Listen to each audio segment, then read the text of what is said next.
Happy Friday, everyone. I just kind of wanted to give a little PSA, public service announcement, on anyone who's a pensioner. I think I'm going to start releasing some videos on trends that I'm seeing and different changes that are happening in the document world for different countries. So today, because, I'm Canadian and our head office is in Canada, let's start with the Canadian documents. If you are a Canadian pensioner and you're using your pension income as a way to obtain residency in another country abroad, you're going to have your CPP and OAS. It's a letter that you're getting from Service Canada. That's the pension letter if that's what you're using as your pension. This doesn't apply for any private pensions. This is just for one that is coming from Service Canada. Now, because your pension is coming from Service Canada, it is a federal document. Okay, so if your source is a federal document, that does mean that it needs to have a federal apostille. Now, in order to have this document that is sent to you, and you've got to call Service Canada, request a specific type of letter, and the verbiage needs to have specific wording. For my clients, like once they hire me abroad, part of the concierge service is that I'm calling Service Canada with you on the phone. Like once I get a person, you're on the phone with me, you give your verification and you give them permission to talk to me, and I tell them exactly what your pension letter needs to say. And there's certain points that you're going to need to have on this letter to prove your income. Once that letter comes in the mail, let's say it takes about 30 days, maybe less, but like the max I've seen is 30.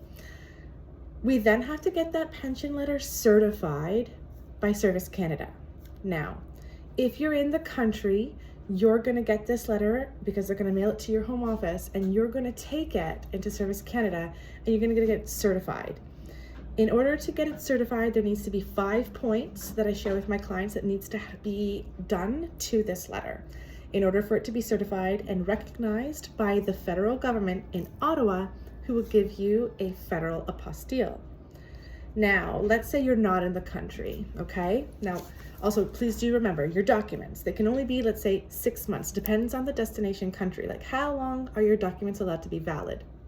If you know that this is the document that's going to cause you the most problems, you're probably going to want to start this one first, just to make sure that you have all the processes in place at the right time. Now, let's say you're out of the country, okay, and you're not coming back and you need my help. What are the steps to get your pension letter, and how long does it take? Because I'm telling you, it takes a very long time. And again, you're going to have to plan all your documents around this document if this is one of the things that you need for the requirements of the residency abroad.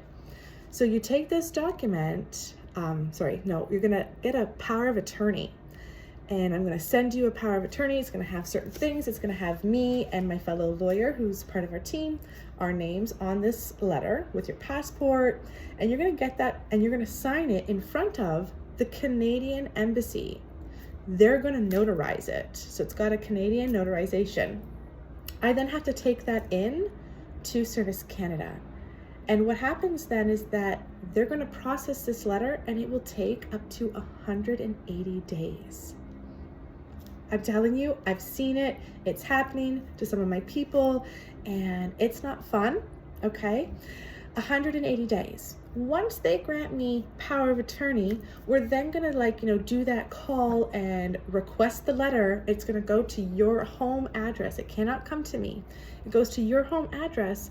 You have somebody send it to me, and then I can take that physical document in and have it certified. Now, this is something that they don't really know what to do. I have one specific location that I go to that the first time I went, it was taking over 2 hours just for her to verify that she could actually, and I'm talking about the office manager, that she could actually do this certification process, which is required and what's needed for countries abroad. So I'm not sure if every Service Canada knows how to do this, and I can be on the phone to help walk that office manager with you to make sure that they actually do the certification properly.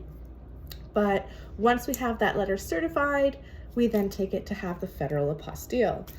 So this is for Canadian pension letters, okay? If you are using your CPP or OAS as pension verification to live abroad and obtain residency in another country abroad, these are the steps that you're going to have to do with that pension letter. Most countries are starting to realize that this is not a provincial document. So a true copy that is apostilled by a provincial official, that you won't know if they'll accept that or not, and it'll be months later. So it's best to do your steps properly the first time, and hope that the person who processes your application realizes that you've got a provincial apostille and not a federal one, and then they could deny your entire application. So this is something really important that you need to know, and let me know if you want to hear more of the trends and the things that I'm witnessing about documents. All right, thank you so much, and happy Friday, everyone. Ciao.